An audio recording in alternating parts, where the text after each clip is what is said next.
দেশের নানা মত, ধর্ম, রাজনীতি সবাই এক পরিবারের সদস্য। সবাইকে নিজেদের রীতি অনুযায়ী বৈশাখ উদযাপনের আহ্বান জানিয়েছেন প্রধান উপদেষ্টা অধ্যাপক মোহাম্মদ ইউনূস।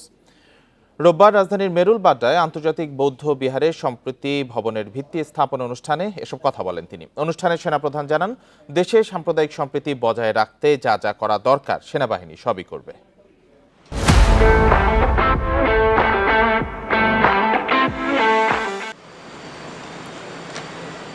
রাজধানীর মেরুল বাড্ডায় আন্তর্জাতিক বৌদ্ধ বিহারে সম্প্রীতি ভবনের ভিত্তিপ্রস্তর স্থাপন উপলক্ষে এ আয়োজন। সম্প্রীতি ভবনের ভিত্তিপ্রস্তর স্থাপন করেন প্রধান উপদেষ্টা অধ্যাপক মোহাম্মদ ইউনূস। আন্তর্জাতিক বৌদ্ধ বিহারের সম্প্রীতি ভবন অনুষ্ঠানে যোগ দেন ধর্ম উপদেষ্টা, পার্বত্য চট্টগ্রাম বিষয়ক উপদেষ্টা, সেনা প্রধান সহ বিশিষ্টজনেরা। অন্যের অধিকার কেড়ে নিয়ে আরেকজন সুখী হতে পারে না। এই সম্প্রীতি আমাদের বজায় রাখতে হবে। সেনাপ্রধান জানান, সাম্প্রদায়িক সম্প্রীতি রক্ষার পাশাপাশি পাহাড়ের শান্তি প্রতিষ্ঠায় কাজ করছে সেনাবাহিনী। হিন্দু, বৌদ্ধ, খ্রিস্টান, মুসলমান সবার এই দেশ এই সম্প্রীতি বজায় রেখে আমরা বাস করতে চাই। পার্বত্য চট্টগ্রামে যেন শান্তি বিরাজ করে, তার জন্য যা কিছু করতে হয় আমরা করতে রাজি আছি। সমগ্র দেশে এই সাম্প্রদায়িক সম্প্রীতি রক্ষার জন্য যা কিছু করতে হয় সেটা আমরা করতে সবসময় সদা প্রস্তুত থাকব।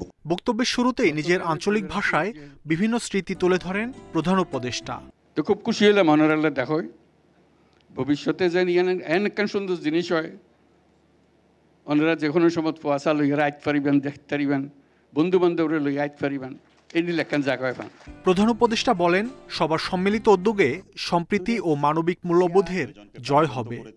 নানা মত, ধর্ম, রীতিনীতির মধ্যেও আমরা সবাই এক পরিবারের সদস্য। এদেশের হিন্দু, মুসলমান, বৌদ্ধ, খ্রিস্টান, পাহাড় ও সমতলের বিভিন্ন সম্প্রদায় ও জনগোষ্ঠী সব মিলিয়ে এদেশের মানুষের বিচিত্র ভাষা, সংস্কৃতি, ঐতিহ্য। আগামীকাল পহেলা বৈশাখ আমাদের এই সম্প্রীতির অন্যতম প্রতীক।